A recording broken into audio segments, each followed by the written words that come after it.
Tem um ditado popular que nós usamos para minimizar as consequências dos nossos atos. Errar é humano. E tem um outro, mais incisivo ainda, que diz que insistir no erro é tolice ou burrice. Mas no fundo essas palavras são apenas tentativas de mascarar ou diminuir a gravidade do nosso pecado. Lembra quando Adão e Eva cometeram o primeiro pecado lá em Gênesis? Adão tentou transferir a sua culpa para Deus e para Eva, depois da sua desobediência. E da mesma forma, nós também relutamos para admitir as nossas falhas.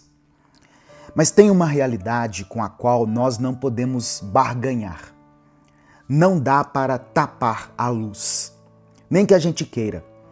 A luz que irrompe desde a primeira palavra divina lá no Gênesis, haja luz, é a mesma luz que nos confronta hoje. É a luz de Deus. A paz do Senhor, meu querido irmão, minha querida irmã. Quem fala aqui é o pastor Edivaldo Oliveira e eu quero te convidar para mais uma reflexão aqui no canal Minuto com Deus. Em 1 João capítulo 1, do verso 5 ao verso 9, está escrito assim: Esta é a mensagem que dele ouvimos e transmitimos a vocês. Deus é luz, nele não há treva alguma. Se afirmarmos que temos comunhão com ele, mas andamos nas trevas, mentimos e não praticamos a verdade. Se, porém, andamos na luz, como ele está na luz, temos comunhão uns com os outros, e o sangue de Jesus, seu Filho, nos purifica de todo pecado. Se afirmarmos que estamos sem pecado, enganamo-nos a nós mesmos, e a verdade não está em nós.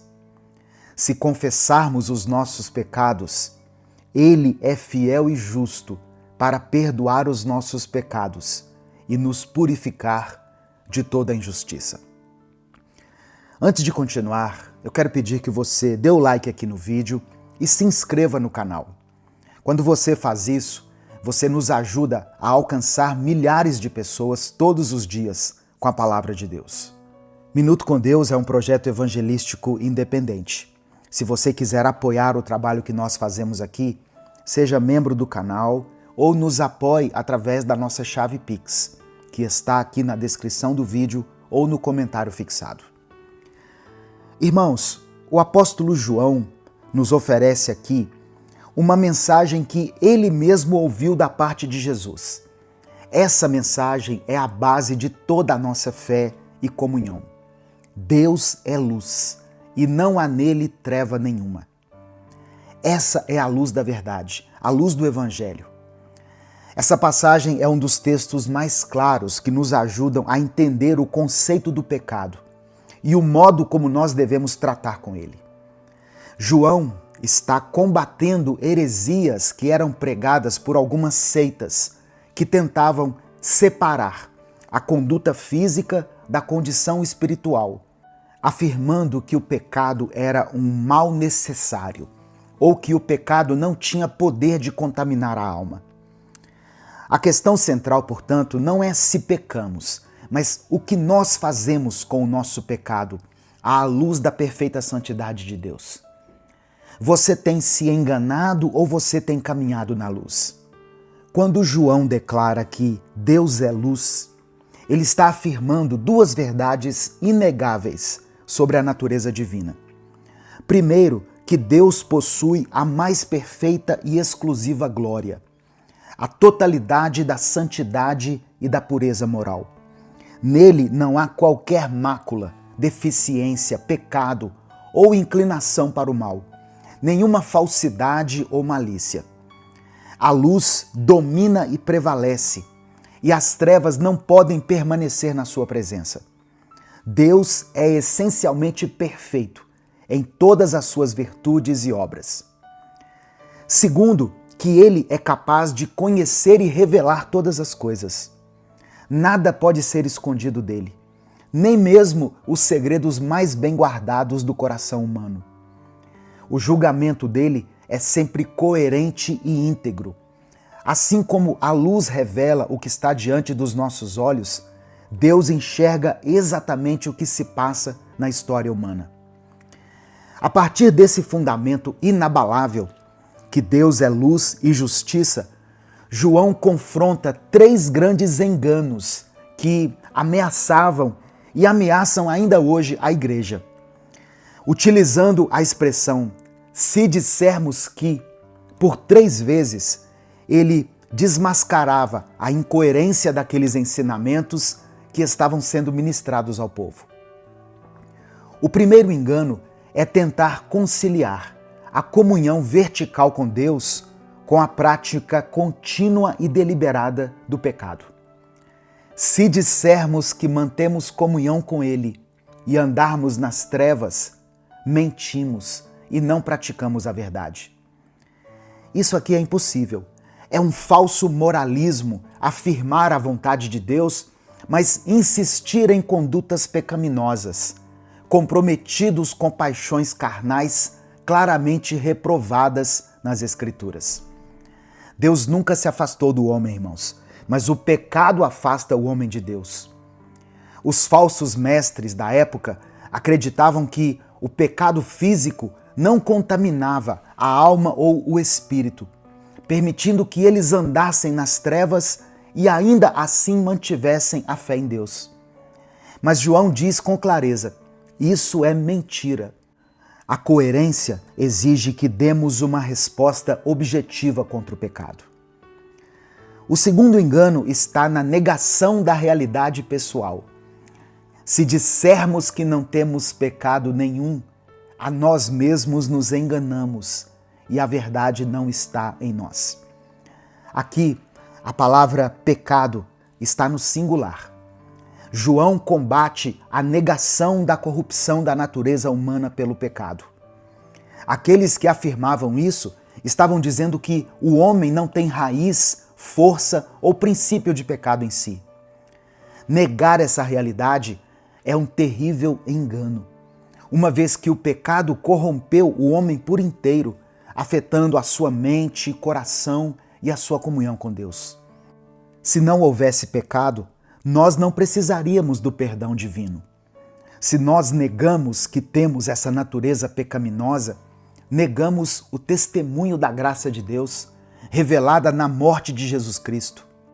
A tentativa constante de transferir a culpa para outros é uma evidência desse falso pensamento.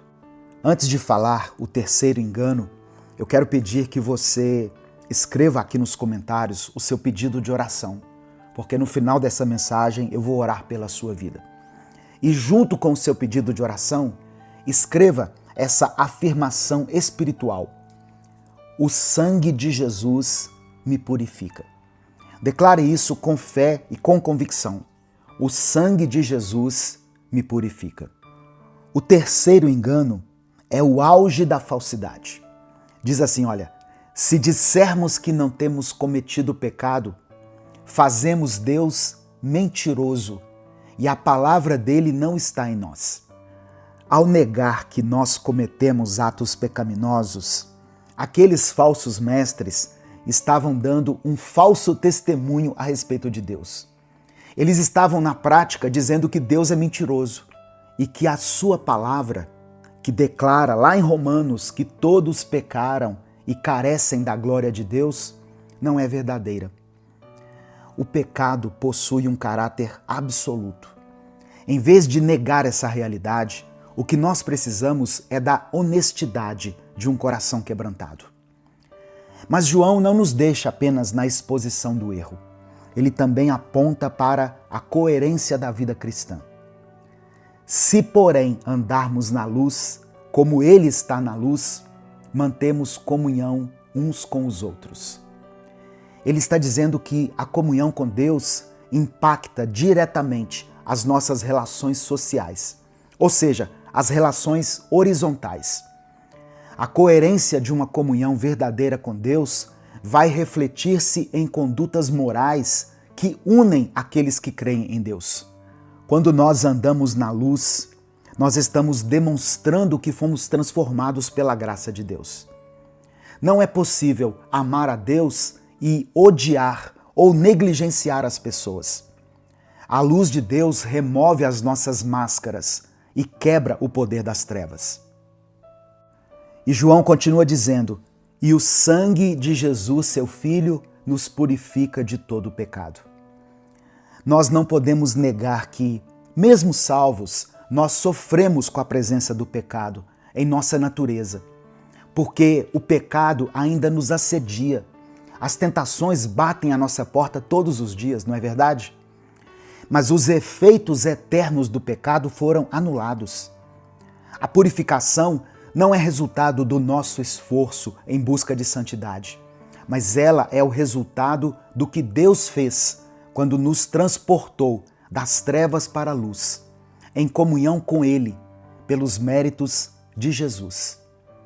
A única atitude que nos alinha com a verdade de Deus é a confissão. Se confessarmos os nossos pecados, Ele é fiel e justo para nos perdoar os pecados e nos purificar de toda a injustiça.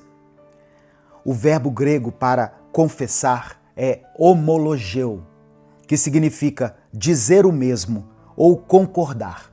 O conceito bíblico por trás desse verbo, na sua tradução para o hebraico, yadã, significa dizer concordo ou lançar, atirar. Eu vou te explicar.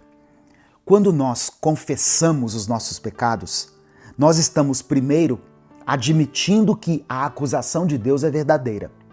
Eu pequei, Senhor. Segundo, nós estamos atirando pedras contra a nossa própria consciência, concordando que merecemos o julgamento. Nós não transferimos a culpa, mas assumimos ela perante aquele que é luz. A nossa confiança nesse processo está no reconhecimento de quem Deus é, fiel e justo. Ele é fiel para cumprir seus decretos de redenção. Ele é justo porque Ele mesmo executou a sua justiça por meio de Jesus, imputando a culpa em Cristo e nos justificando. É da natureza de Deus perdoar, porque Deus é amor. Não tem como a gente negar a realidade do pecado e os danos que ele provoca na nossa vida. O pecado tem arruinado casamentos, dividido igrejas, corrompido instituições e gerado desinteresse pela comunhão com Deus e com os irmãos. As nossas melhores intenções e esforços não são capazes de expurgar totalmente a contaminação do pecado. O desafio que a primeira carta de João nos apresenta é triplo. Primeiro, admita a realidade inegável. Pare de tentar tapar a luz com a peneira do auto-engano. Reconheça a total corrupção da sua natureza e o fato de que você carece da glória de Deus. Segundo, confesse e abandone imediatamente. Recorra sempre que for preciso à presença de Deus, confessando seus pecados. Confiar no perdão de Deus não deve ser um impulso para a gente continuar no pecado. Arrependa-se e abandone esse pecado que tem te aprisionado. E terceiro, viva em comunhão mútua. Demonstre a transformação em Cristo por meio dos seus relacionamentos. Quando a luz de Deus é revelada em nós, ela vai nos unir a outras pessoas, não nos afastar. Mesmo com as nossas diferenças, nós vamos nos juntar. Se você não está em comunhão com seus irmãos, você precisa investigar se você realmente está andando na luz com Deus. Andar na luz não é viver em perfeição, mas é viver em honestidade. É ter a coragem de, à luz da glória de Deus, expor a nossa sujeira, sabendo que Ele é fiel e justo para nos purificar de toda a injustiça. Ele já fez todo o trabalho para nos redimir e nós reconhecemos que dependemos totalmente da sua graça. Que o nosso testemunho confirme que nós fomos transformados pela purificação dos nossos pecados em Cristo Jesus. nesse momento eu quero orar por você. Escreva aqui nos comentários o seu pedido de oração, se você ainda não escreveu. E declare pela fé essa afirmação que eu citei. O sangue de Jesus me purifica. Se o Espírito Santo trouxer à sua mente o nome de uma pessoa, coloque o nome dela aqui nos comentários. É porque Deus quer que você interceda por ela nesse momento. E quando você escreve um nome ou uma causa aqui, esse pedido se torna alvo da intercessão de milhares de pessoas. Amém? Vamos falar com o Pai nesse momento. Deus amado, Deus querido, Deus santo, eterno e glorioso, nós nos prostramos humildemente na Tua presença agora, Pai, reconhecendo a Tua majestade. Tu és a luz e em Ti não há treva nenhuma. A Tua glória é tão perfeita que diante dela toda luz humana se torna insignificante. Nós Te agradecemos porque Tu és o Deus que se revela a nós, que traz a iluminação e o conhecimento necessário para entendermos a nós mesmos e a nossa realidade. Nós confessamos que somos pecadores. Quantas vezes tentamos transferir a culpa e fugir do peso das nossas ações?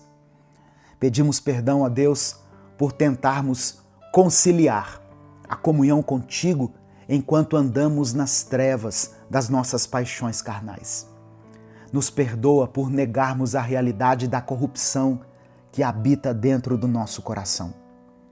Nós clamamos a Ti pela purificação contínua do Teu sangue. Nós não temos, Senhor, nenhum mérito ou nenhuma obra que possa nos justificar diante de Ti.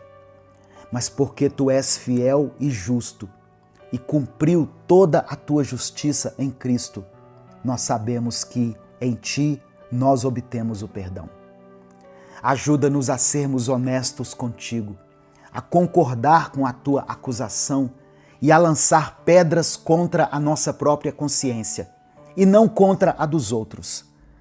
Dá-nos força, Espírito Santo, para que abandonemos o pecado imediatamente. Que a Tua luz nos capacite a ver a batalha por trás das tentações e a resistir às artimanhas do inimigo.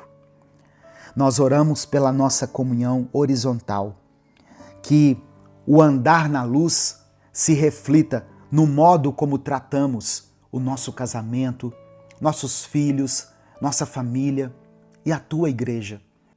Que a purificação que recebemos por meio de Jesus seja o fator que nos permita ter comunhão real uns com os outros, quebrando toda prepotência e todo isolamento. Envia-nos, ó Deus, como luz ao mundo, que possamos proclamar e viver as obras decorrentes da Tua luz, para que as trevas sejam banidas e todos glorifiquem o Pai que está nos céus. Que a certeza da nossa salvação, alcançada pela morte de Jesus, nos impulsione a lutar contra a presença do pecado que ainda nos assedia.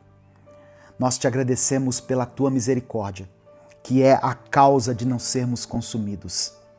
Eu apresento ao Senhor cada pedido de oração que está sendo escrito aqui nos comentários desse vídeo.